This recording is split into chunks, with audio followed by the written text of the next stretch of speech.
Bonjour Romilda Ferrotto. Bonjour. Merci beaucoup de m'accorder cet entretien. Je rappelle que vous êtes la responsable de la rédaction française de Radio Vatican et vous avez couvert notamment récemment l'élection du nouveau pape, du pape François. Ça fait quasiment 100 jours qu'il a été élu. Est-ce que vous pouvez nous dire aujourd'hui ce qu'il faut retenir de ces 3 premiers mois de pontificat ?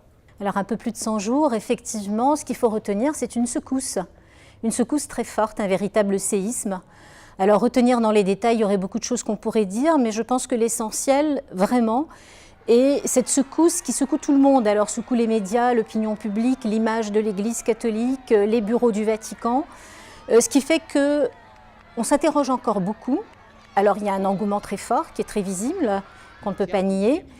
Au-delà de cet engouement généralisé dans l'opinion publique et des foules qui convergent vers la place Saint-Pierre, toujours très nombreuses après 3 mois, il y a aussi beaucoup de questions qui sont posées avec amusement, avec intérêt, avec curiosité, parfois avec agacement.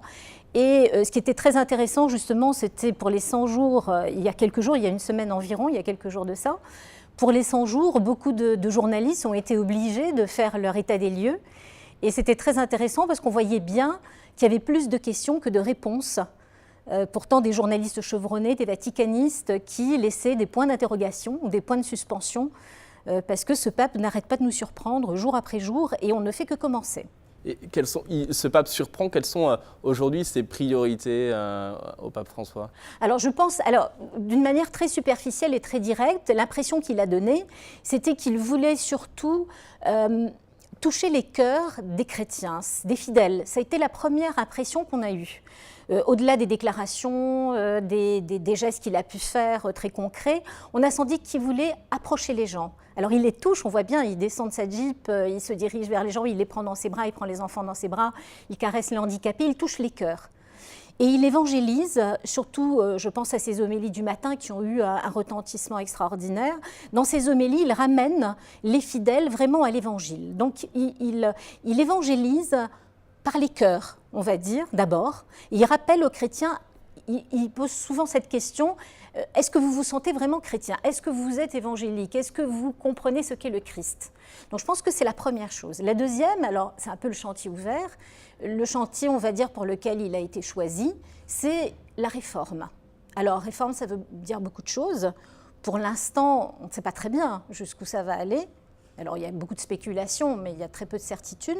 Mais on sent bien qu'il y a un désir que des choses changent, notamment au sein de la curie romaine et du fonctionnement de l'Église catholique, de l'Église universelle. Alors il a fait quelques gestes, la création d'un groupe de conseillers, c'est très important, un groupe de conseillers, donc de personnes de continents différents, donc qui ne sont pas issus de la curie romaine.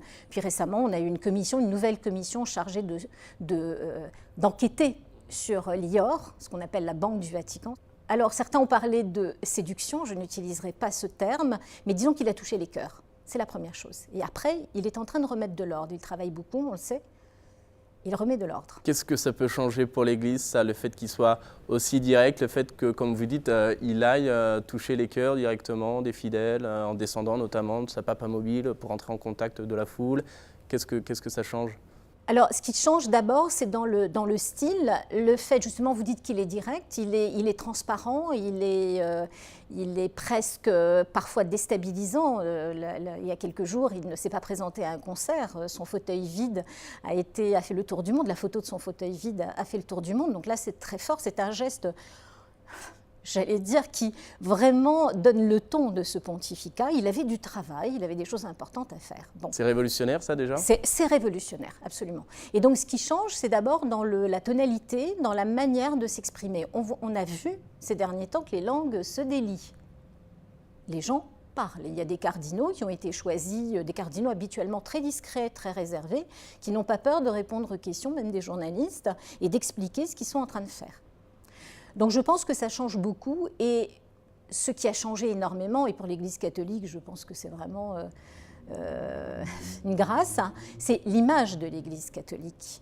En tous les cas, l'image auprès des fidèles chrétiens. Alors après, auprès de l'opinion publique, c'est une autre affaire. Mais les chrétiens reprennent confiance dans leur Église. Comment est-ce que ce style du pape François est-il perçu au Vatican, ce style qui déstabilise, vous l'avez dit, ce style un peu imprévisible? Alors, c'est une opinion personnelle qui n'engage que moi, parce que je n'ai pas mené une enquête à ce sujet, ce serait très compliqué. Je pense que les avis sont partagés. On peut facilement le dire. Il y a des personnes qui sont très attachées au style, je dirais même à une certaine élégance, à certains rouages qui font que le Vatican a une autorité, un prestige qui est lié aussi à cette structure qui existe depuis très longtemps, même si elle s'est modifiée au fil des décennies. Donc je pense que pour ces gens-là sont un petit peu inquiets de ce que ça peut représenter, cette secousse. Il y en a beaucoup que j'ai rencontrés personnellement qui m'ont dit très clairement « j'ai retrouvé l'espoir et je marche la tête haute ». Et donc ça, c'est sans pour autant renier les pontificats précédents, car il ne s'agit pas du tout de ça. Justement. Que les choses soient claires. Justement, quelles sont les différences et les points communs entre le pape émérite Benoît XVI et le pape François? La différence, il y a une différence de tempérament et une différence culturelle qu'on ne mesure pas suffisamment, je crois. Le pape François est un Argentin, un Sud-Américain d'origine italienne. Donc il est plutôt extroverti, il est chaleureux. Le pape Benoît, le pape émérite Benoît, est un Bavarois, un Allemand, professeur universitaire. Donc déjà, les profils sont très différents. Au-delà du style, il y a des différences et du tempérament. Le pape François n'a pas peur de dire non. Le pape Benoît était, on va dire, peut-être plus discipliné. Au-delà du vernis, de l'apparence, ils sont très proches d'ailleurs. Ils le disent tous les deux, en ce qui concerne la doctrine, en ce qui concerne le fond, cet attachement très fort à l'Évangile, à retourner aux sources, aux fondamentaux. Ils sont tous les deux très, très attentifs à cet aspect-là de notre foi, donc la foi. Et puis, cette authenticité, cette rigueur, je pense que c'est des points en commun. Alors après, il y a des différences. Encore une fois, la forme qui peut se répercuter sur certains dossiers très importants, comme la liturgie. On voit bien que le pape François a tendance à simplifier. Le pape Benoît aimait bien la solennité, même le choix de certains détails liturgiques qui lui étaient chers. Là aussi, je pense qu'il y a quelque chose qui est lié à leurs origines culturelles et géographiques également. Merci beaucoup Romilda pour cet éclairage. Est-ce que pour terminer, vous souhaitez rajouter quelque chose qui vous semble important au sujet du pape François, de son début de pontificat? Écoutez, je pense que l'Esprit Saint était à l'œuvre lors du dernier conclave, puisque je pense que ce pape était celui qu'il nous fallait.